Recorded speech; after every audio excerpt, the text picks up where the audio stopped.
Welcome, Millennial Moguls. It's Carrie Lee Hartley here, Carrie with a K, and I'm excited to bring to you another episode of my podcast, The Millennial Moguls in the Making. And today I am talking to you about how I have been coming along in the car industry. So I just put out a video that's going to be about the 5 reasons why I love the car industry. But I just want to share a little bit more about what's going on and where my mind is right now. I know I got some exciting things going on and I want to bring them to life. That's really what's going on right now. Number one thing that I have on my mind right now is how can I expand my ability to do business when I'm not there? And that just simply means, how do you build a strong team? How do you delegate? And how do you train people? How do you empower the next person to do something that you feel like you can do, but then you start realizing there's 100 things that I could be doing right now, but none of them are getting done. And honestly, you can usually only do one, and if you're really pushing it, 2. But honestly, you can just do one thing. Because I'm a big believer in the one thing as of the book. That's something that really encouraged me towards the end of last year. And one thing that I figured out, Toastmasters is getting to me. I hear myself saying, shout out to Toastmasters. If you're a part of any Toastmasters clubs, put it down below. Let's talk about, I just did it again. Let's talk about the counter and also some of that grammar down there if you're part of Toastmasters. But anyway, back to what I'm saying. We are really in an exciting time in my family and my friend group. I'm really excited because I am learning some things I never knew before. And that is part of the car industry's fault, honestly, and a good reason, because I'm actually getting a chance to learn things I haven't been a part of before. Like in the car industry, there's deals getting done all the time. You meet people from different walks of different parts of the world, different parts of the own city that you're a part of, and even honestly, you get to see so many different industries walk through the door. So many different people are a part of different companies, different businesses. They come from different backgrounds, so you get to talk. Sales is all about getting people to talk about themselves. At least that's my perspective, because for somebody that loves to talk, and boy do I love to talk. I got YouTube, I wrote a book, and any of my friends, my fiance, anybody will tell you I love to talk. My parents, you cannot be the one talking the most. Simply as that. Sales forces you to listen. Why? Because your paycheck is going to show up and you're going to be like, wow, I ran my mouth too much because people obviously didn't feel comfortable enough to close and I didn't get an objection. That's the thing. Most people are they're going to say no. You're going to show them something, they're going to say no. You put out your YouTube video, people say no by passing it every single day. You put out a tweet, you put out an Instagram post, you put out a Facebook post, anything you do. People typically are accustomed to saying no. And the thing that we don't learn how to do is to ask why and shut up. Once they start talking, now you have a reason. You have something you can fix. You know there's a problem. But when people say no, that's not a full answer. They don't tell you why. And that's what you want to get people to do. I've been learning that, and I'm learning it every single day. And you know what's funny? When you're a kid, if you grew up in a house that's a little bit open-minded, you can typically figure out why. Now, some parents, they didn't play that why. It's because I said so. It's because I'm your parent. Now, sometimes if you get a little older and you start asking questions, we're typically found to have that natural instinct to ask why, or to figure out or kind of push our parents' button and figure out what's going on. Why can't this toy be mine? Why can't this video game be mine? Why can't I eat what I want? And it's the same thing in sales. Now, you're not a parent, you're not their parent, and they're not your child or vice versa, but what you do have is a client there that's telling you no, but they haven't given you a reason, because you want to figure out how you can get past that objection, how you can help them make a buying decision. It's been incredible. I've been around deals, I've been around people that have great ethics in the business world, especially in sales, and this has been very fun. And that is the reason why I got my tie cut, because I got my first sale. So it's industry, I guess, tradition that after you get your first sale, you get your tie cut. The customer cut my tie, and it was really fun. And it helped me because I started to see confidence in me go up. Read a ton of books. I'm a research junkie, and I just haven't really had the same amount of confidence that I have recently. And I am really excited about that. It's fun to be confident. It's fun to go to work and enjoy what you do. I think for me, In this industry, it helps me work on all the things I read about, research about. I love real estate. That's what I do. That's what my company is based off of. Commercial real estate, multifamily. But guess what? You're selling yourself every single day. You raise capital. You're selling yourself. You got to get around people. Cool thing about being in the car industry, especially in the luxury end of cars, is that people are going there to spend money that they don't really they don't have a necessity for to spend. They're getting a car, but they're usually getting a car that's for pleasure, for status, or honestly, for just enjoyment. They have the money, they can spend it. So when you're around that, it changes your mind. It also helps you put you at ease about money. If you're not from money like myself, my family didn't come from money. We got to use money when we had it, and we got to enjoy it, but it wasn't something that grew on a tree, as my parents said. So when you're around people that come in and spend certain amounts of dollars and they buy cars and they're happy, it changes your perspective about money. I think a lot of times bootstrapping entrepreneurs don't really get to see that other side of money a lot, and that kind of puts them in the mindset when they're in their business, especially if you're raising capital, to think that everything out of your pocket and how you spend money is how everybody else views it. And that's not simply the case. You have to learn how money moves. And that's what I love about the dealership, because money's always walking in the door. And no disrespect, but sometimes money isn't walking through the door. People sometimes buy out of their pockets and buy outside of the means of their pockets, and they go a little bit over leveraging themselves. And we've all been there. So I don't want to bundle everybody in, but I'll tell you this, I've been there. And that really helps you to really learn. You have to get an eye for taking any client, because you never know who's going to walk in the door. I'll be honest, I've been there for a month and a half, and the two most expensive cars that we've had on the lot have sold to people that did not dress up in designer clothes. And if they walk through the door, sometimes people may prejudge them and not think that they were coming in there to buy one of the fattest and the coolest rides on our lot. And that's something that really sparked my eye, because you never know what an opportunity might present to you. So don't judge people, and don't buy out of your pockets, and don't sell out of your pockets. If you don't got it in your pockets, that doesn't mean the person in front of you does not have the same amount of money. And honestly, when they're going in there to buy, they don't want to be judged. So that's really important, especially for you multifamily investors. Hopefully, if you're watching my channel, I want you to be encouraged and know that when you're going out there to raise money, even if you're looking to raise money for a business idea, for a startup, technology, do not buy from your pockets. In other words, don't raise from your pockets. You need to be comfortable with letting people speak. Ask open-ended questions. Ask them about their life. Ask them about the kids. Ask them about their dog.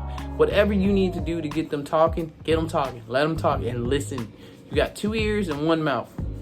But I am actually really enjoying it.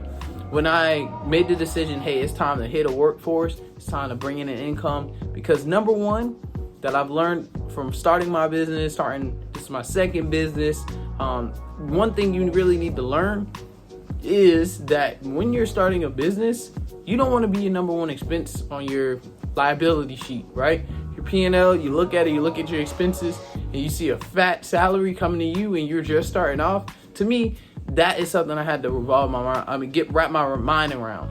Because if I can be almost like not an expense on my business, that means I can help delegate, help garner more employees, help garner more teammates, and allow myself to breathe. Now, you got to put 110 in your business, don't get me wrong, and you want to be compensated for that.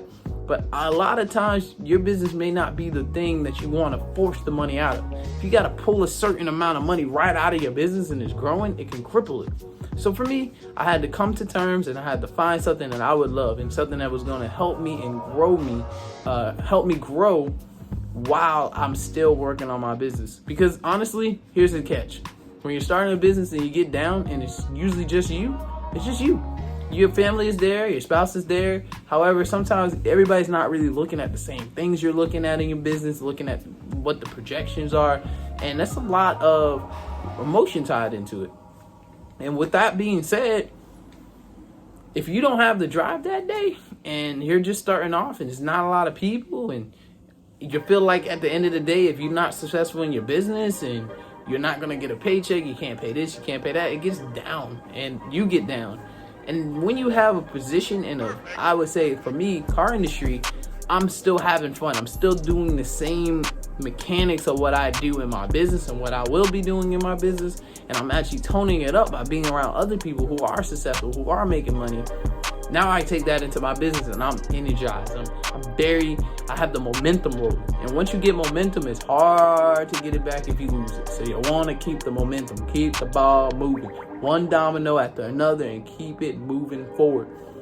Another great thing that has been happening recently in life is the fact that I've come to start looking at the acquisitions of businesses.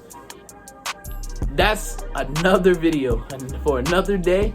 I'll touch on it. I'm still learning. I'm diving in. I've always been keeping my eye on it, especially big mergers and acquisitions at that high level hedge fund, private equity space. And I am learning that businesses can be leveraged.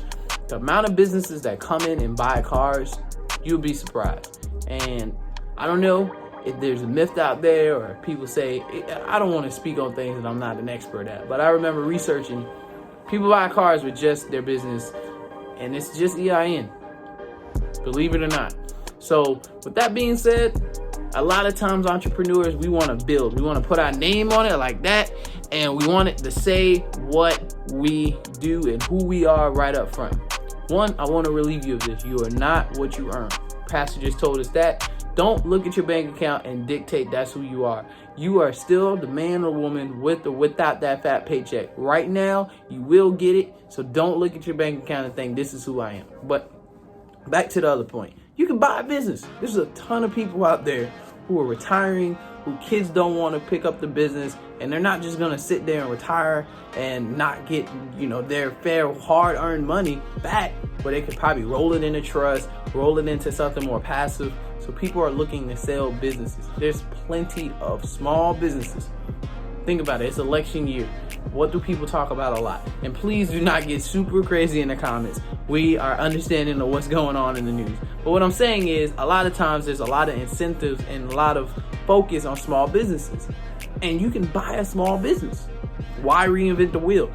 Use that small business. Don't let me say use, because it's not as easy as it sounds. And that's what I'm learning. And we're going to talk about this responsibly. But go ahead, find the team you need. Same thing in my book, Fundamental 4. Get the team you need. Find somebody that you can leverage up with, and you can go get a business, and that business has assets. It has money coming in. You now become a established business person because you bought a business. And if you know how to keep it running, I don't care what they tell you.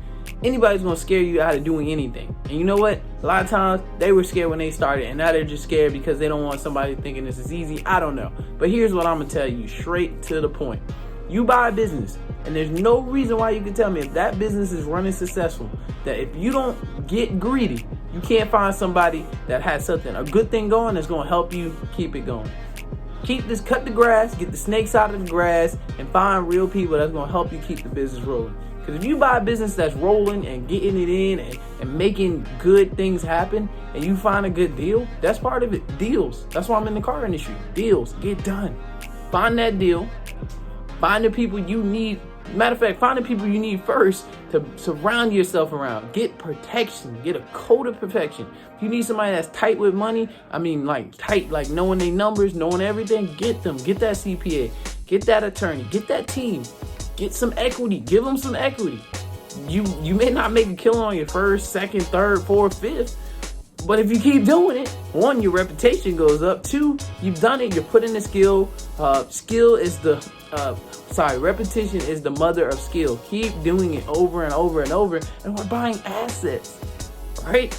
The first time you bought a car, if you bought multiple, you probably were nervous, scared, confused, thought somebody was going to get over it. But if you start buying more cars, we know when somebody comes in, they're not with the fluff. They know what's going on. They know how to get a good deal. They know how to negotiate. You're not going to tell them anything they don't know. And honestly, they know what they want.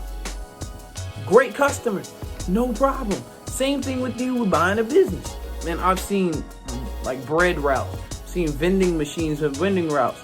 I've seen commercial cleaning companies. I've seen hair salons. I've seen, honestly, nail salons. And I'm just naming things. People can say whatever you want. But look, it's a deal. I like real estate. But what I also learned is you can leverage, you can borrow against a business, You can do some cool things. And that's why you surround yourself around successful people. Because your CPA needs to have your back. Your lawyer needs to have your back. Your business partners need to have your back. Your investors need to have your back. And number one, you need to have everybody around you know you're not greedy, you're not going to cheat them, and there's some bread on the table for everyone to eat. That's why I'm not going to give away my book. I tell you to do big deals. Do big enough deals that everyone can eat on and learn. And then if you now have to go back and go do the smaller ones, it's okay, because I'd rather understand enough about the deal, package it up enough to garner enough people's attention that know how to do this at that level. Then grab 1, 2, 3, or I say no more than 5, your closest 5 people to learn with you. So now you can all replicate what you just learned. You may not make a lot of money up front. You may leave some money on the table, but make sure that person around on that other table that's actually knowing what to do, you want to make it as easy as possible. Because once they show you how to do it, like I said, you can teach a man how to fish, he can feed a village. You just can't give people fish all the time. You got to learn how to fish. And honestly, if you want to learn how to fish, that means sometimes you can't take the fair share. Somebody has to show you they're going to catch the fish. They may give you some fillets. I'm a big fisherman. Don't get lost in this analogy. But hey, the next time around, you know how to do it. Now you're feeding the village. So that's been really big for me. That's really something that I think is going to help take Hartley Capital to the next level, help take my fiance's business to the next level, help take my family to the next level. Because I have really put my eyes on real estate. It's just so many cool things. It's so many cool things, man. Banks, you want to know what they like. They like safety. They give you a loan or something they know is safe with things that's collateralized. And buying a business, you get good enough deal. They may not feel like it's risky. It's showing itself to be proven. It's showing itself to be a cash cow. You got assets. You got collateral. If you don't have perfect credit, get a credit partner on board, that business loan, and make it happen. And you're in business. And guess what? You throw off enough cash flow and you're cash flowing positive, and now that business is paying checks to you, and you're not working in the business, but you're working on the business because you bought the business, and now you understand, and you work something out where the owner sticks around enough to show you the ropes, and then you can put a CEO or a sharp tip-top professional right out of college into a tight spot.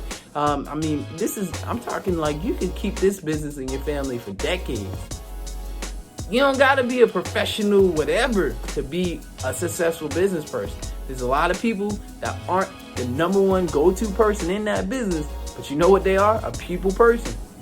So I'm in sales because you learn how to be a people person. How can you sell this idea to the next CEO of that company that you bought? Or how do you keep that team involved enough to want you as the owner? Sales. You got to sell yourself. And that's something that I'm really, really taking to heart. Do deals. Deals are businesses. Deals are real estate. Deals can get done. You want to be in that nature of doing them because you can find some great ones. Just because I'm in real estate doesn't mean that a business deal crosses the table. I'm not going to take it. Because I'm going to find a way. I'm going to build the team. I'm going to get around. I'm going to find the 5 people close to me that are in my tight circle. I'm going to say, hey, we're going to learn everything we need to do. We may not make a lot of money, but the skills and the resources and the ideas that we learn from this, we can take for the rest of our lives and pass on to our kids. Give it to our family now and make action happen now. Now faith. Now action. You want things now. And you want to be patient enough. And that comes to the greed. Can't be greedy. Just like in real estate. If you try to take all the money off the table and you try to do it all yourself, you're going to learn all the lessons yourself.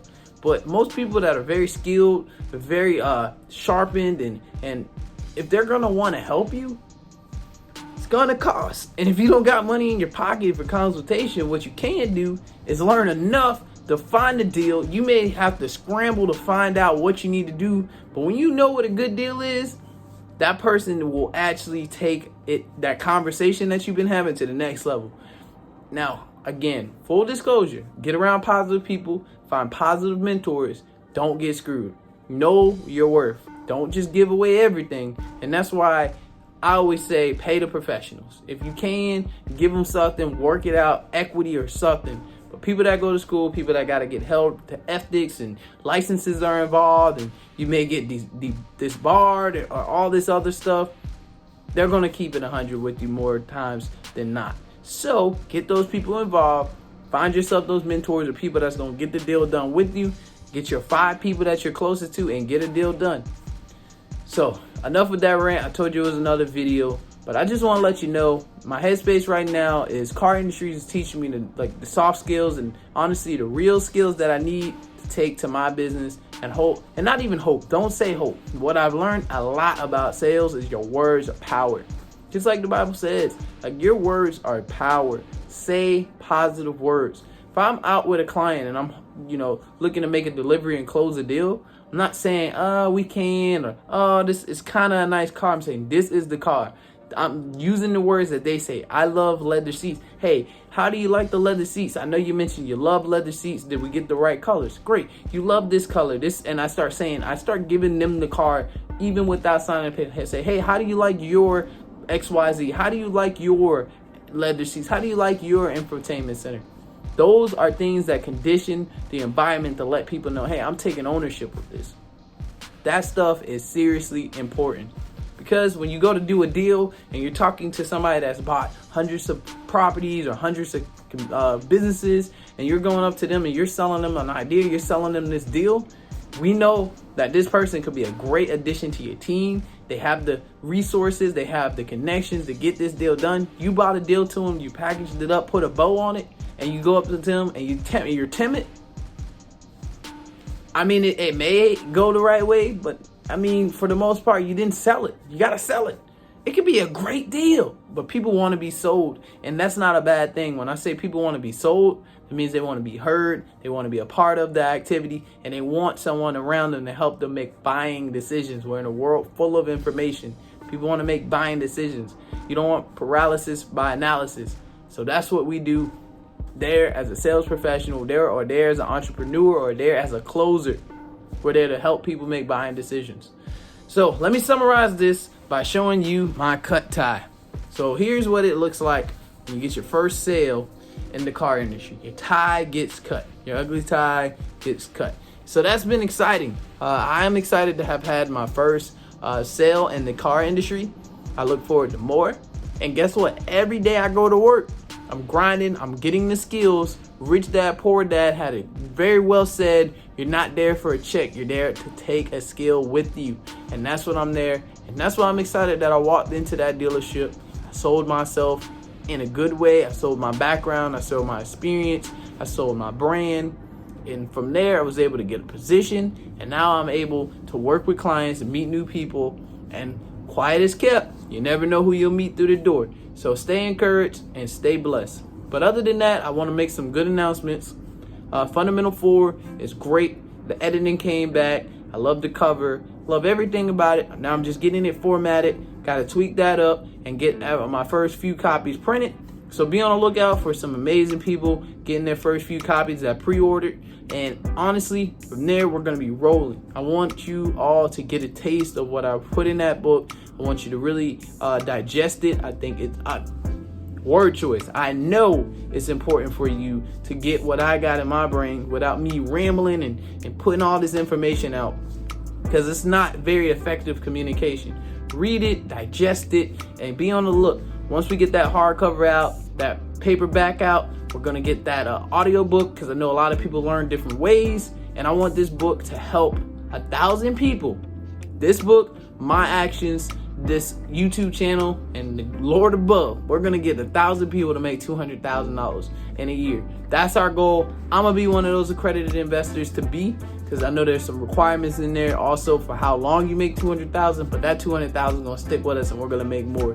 Because why? We want to get good deals. We want to be able to invest in things that are not, necessarily out for the public. We want to be accredited, and we want to build that generational wealth. And more importantly, you need financial freedom so you can breathe. You can work the same job financially free, knowing that nobody can fire you and you won't go home sweating, because you got it all coming in passively, and you got some things tucked away, and money's working harder than you'll ever work. So with that, my millennial moguls, my millennial everyone's, I want you to know, when I say millennial moguls, millennial is just because I am in that range, but this is for everybody. because my hashtag and my campaign for us getting 1,000 people to 200K a year is rooting for us all to win. And that's all. I want us all to win, because selfishness doesn't get anyone anywhere. And if you're surviving on selfishness, then good luck to you, because I'm here with gratitude and I have care for others, and I want to see us all win. It made me feel good when I had a few people say, hey, I'm rooting for you to win. And it's the same thing. It's not just about feeling good either. It's about knowing you're good, and you are good, you're blessed, and you're protected. And we're going to get this 200K a year. So with that, thanks for tuning into the podcast, and be on the lookout for the next episode of the Millennial Moguls in the Making.